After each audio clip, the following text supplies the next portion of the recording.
Okay, first of all, Chibai, good evening, and I want you to know that I'm very honored to be here this evening to spend this with all of you.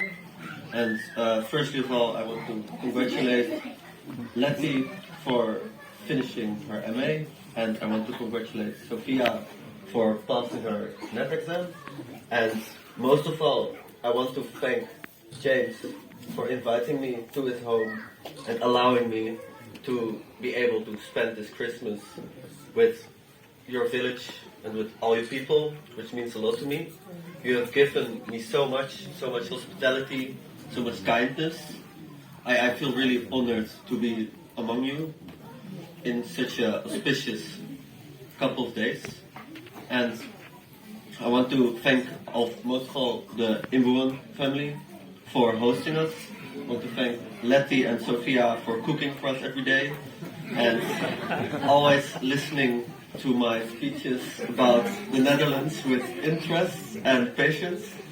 And I want to also, of course, thank James, because I met James in Hyderabad and I met him in a boxing gym where I didn't even want to be. I don't like boxing. I still don't know why I was there. I think Paul invited me and for some reason I said yes. But one thing led to another, and from talking to James about football and RPC, I ended up here in this village, in Assam, and we traveled. To come here, we traveled 3 days long. We waited in some village in West Bengal for 7 hours to catch the train. So we came a long way. But next to hospitality, there is something much more important that you all gave me. Because before I came here, I must honestly say that my faith had been weakening for years. My family stopped going to church after they divorced, by now 10 years ago, and since that moment I myself have also not regularly gone to church, and I think I began to take God's love for granted.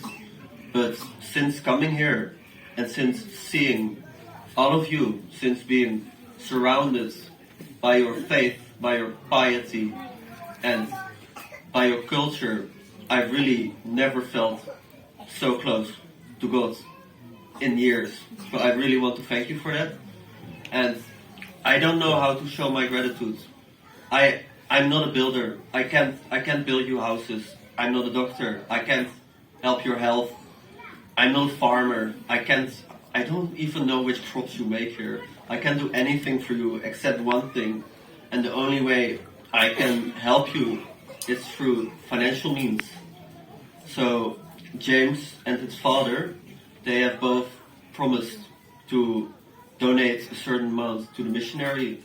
So as the only way to accept or to give my gratitude, I would like to pay that amount in their name, and furthermore to give back to this village that has given me so much. I will donate a certain amount to the Christmas celebration of next year. So thank you. I think after Janoah's words, there's really not much left for me to add because he expressed it so well. But let me say thank you to all of you to welcome us in your village. We came as strangers, but you welcomed us like friends. So, Kakipai, thank you so much.